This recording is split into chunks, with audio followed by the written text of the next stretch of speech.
Trends in general move so quickly that by the time you adopt one, it's already over. It's kind of hard to think of an art style that doesn't look a little dated. It doesn't feel like your art should be controlled by trends, but if you sell it, want to be aware of what's doing well and what people are liking. Is it even possible to adapt to current appealing art forms and styles without your art becoming a soulless pile of beige mush? Let's figure that out together. But before we do, I'm Liz. It's nice to meet you. If you'd like to see my face again, please subscribe, and we'll explore more of art philosophy and art trends, media analysis together. If you like this topic or style, please give it a like so that I know, and let's jump into this. First, let's talk about what ends up feeling cheugy and why it does. It describes a visceral feeling because it used to be appealing, but now it just feels meh and beige. It mostly describes design, but also overall taste like fashion. The term stopped being used as fast as it started, which is slightly ironic that it fell to its own reason for existing, but I still find myself thinking things are cheugy. When the term came up, I knew I sometimes do or like cheugy things, but I'm aware of my own personal style being formed over the years by what was in, so I'm not offended. I don't like the word because it could easily turn into 2013 hipster or like popular kid liking anything uncool, but at the same time, it's just so descriptive.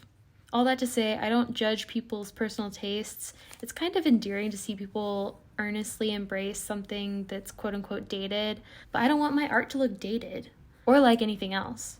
So that's why I'm using it. So here's the problem. Here's what happens when I try to develop my art style into a professional, distinct style.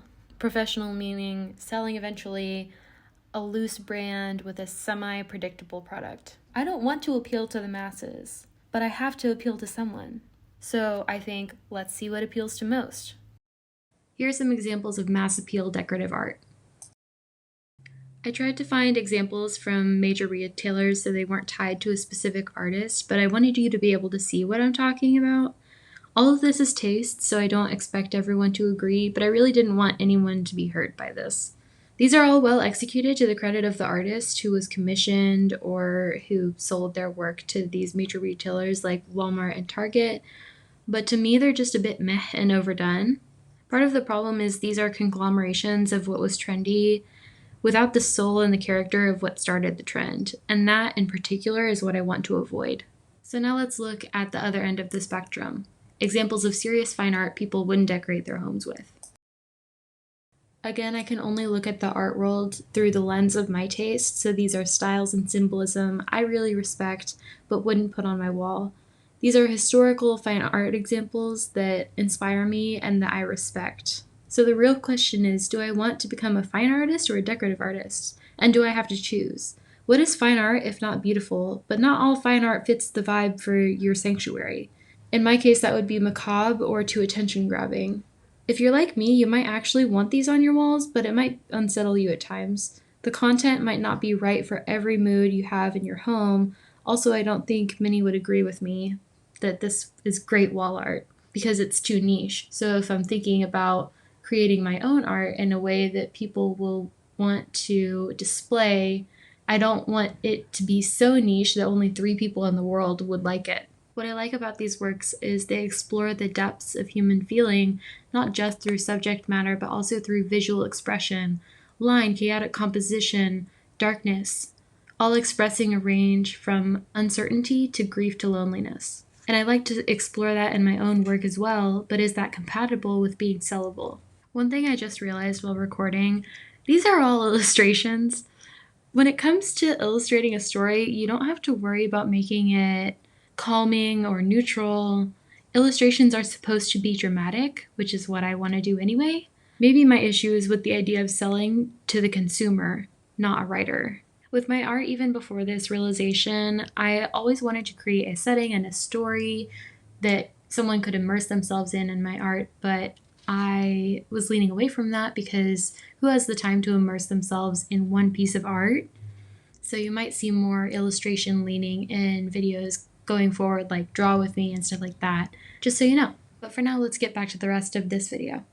So back to the process. If I try to tailor my art to what's mass appealing, I might as well not make it because it'll just look like everything else. That may be dramatic, but I've gone through this thought process a bunch. But if I don't try to tailor my style, no one's gonna want to put it on their wall, which I'm realizing as I'm recording this, that may be the issue. The realization I just had in this moment is surely someone's style is similar to mine, but at the same time, if I do all my symbolic paintings, then the symbolism might be so heavy it doesn't look like decor. And we're back to the beginning. Ultimately, someone not wanting to put it on their wall is not going to stop me from making it.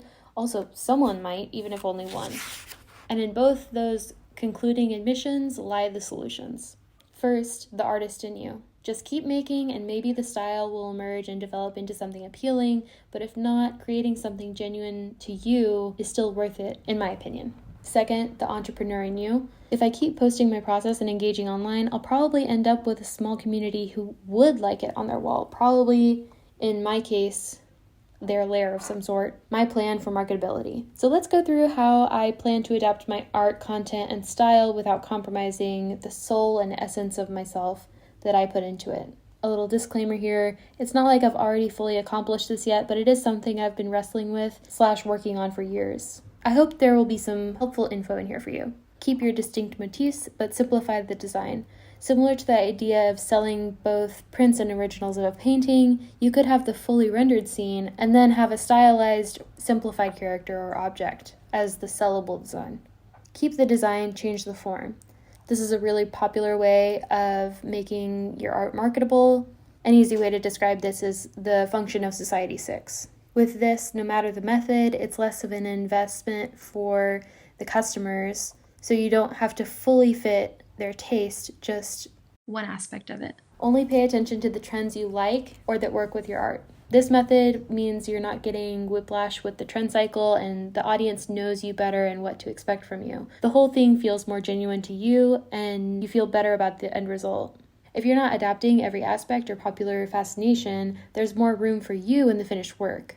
Wherever you fall on this spectrum, it is totally valid. I'm not quite sure where I fit, honestly, yet, because I'm still cultivating my own style, and also I'm kind of leaning into, in my style, things that are more conventionally feminine, that maybe aren't considered serious art, but it's authentic to me, so I feel like by embracing that, I am letting go of some of the respect I might be able to garner from the art community.